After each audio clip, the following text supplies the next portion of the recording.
ఒక భారీ పేలుడు 200 చదరపు కిలోమీటర్ల అరణ్యాన్ని పూర్తిగా నేలమట్టం చేసింది. అది అణుబాంబు కాదు. యుద్ధం కూడా అక్కడ ఏమీ జరగలేదు. కానీ ఆ పేలుడు శక్తి వేల టన్నుల బాంబులకు సమానం.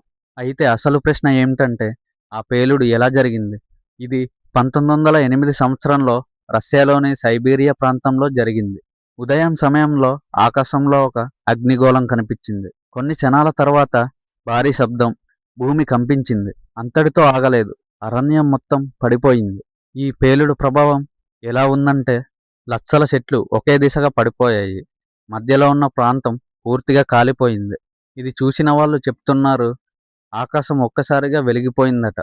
వేడి అలలు దూరం వరకు వీచాయని చెప్తున్నారు.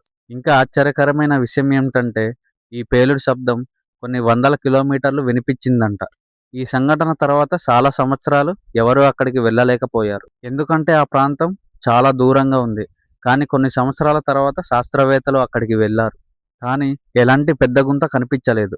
సాధారణంగా ఒక పెద్ద బాంబు పేలితే పెద్ద గుంత గాని లేదా పెద్ద వస్తువు పడ్డా ఒక గుంత గాని ఉంటుంది. కానీ అక్కడ ఎలాంటి గుంత కనిపించలేదు. అంటే పేలుడు గాల్లోనే జరిగిందని భావించారు.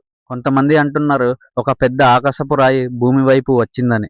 కానీ అది నేలను తాకేలోపే గాల్లోనే పేలిపోయిందని. అందుకే గుంత కనిపించలేదు. కొంతమంది అనుకుంటున్నారు ఇది ఒక గ్రహాంతర నౌక కావచ్చు. ఎందుకంటే పేలుడు విధానం చాలా వింతగా ఉంది. గుంత కనిపించకపోవడం కూడా చాలా అనుమానాలు రేకెత్తిచ్చాయి. కానీ ఎలాంటి ఆధారాలు లేవు. ఇది ఒక తెలియని శక్తి కారణంగా జరుగుండవచ్చా? భూమి వాతావరణంలో ఏదో ఒక రహస్య ప్రతిచర్య జరిగిందని అంటున్నారు. కానీ ఇది కూడా పూర్తిగా నిరూపించలేదు. కానీ ఆశ్చర్యకరమైన విషయం ఏమిటంటే పేలుడు జరిగిన తర్వాత కొన్ని రోజులు ఆకాశం ప్రకాశించింది. రాత్రి సమయంలో కూడా పూర్తిగా వెలుతురు కనిపించింది. అంటే ఈ ఘటన సాధారణం కాదు. ఈ ఘటన గురించి ఇంకా నిజం ఏమీ బయటికి రాలేదు. ఇప్పటికీ ఈ ఘటన ప్రపంచంలోనే పెద్ద రహస్యాలలో ఒకటిగా ఉంది. నిజంగా ఏం పేలింది? ఎందుకు గాల్లోనే పేలింది? ఇది సహజమైనదా? వేరే ఏదైనానా? మీకు ఏమనిపిస్తుంది? ఇది ఆకాశపు రాయి పేలుడా? లేక గ్రహాంతర రహస్యమా? లేక ఏదైనా శక్తియా? మీరేమనుకుంటున్నారు? కామెంట్ సెక్షన్‌లో చెప్పండి.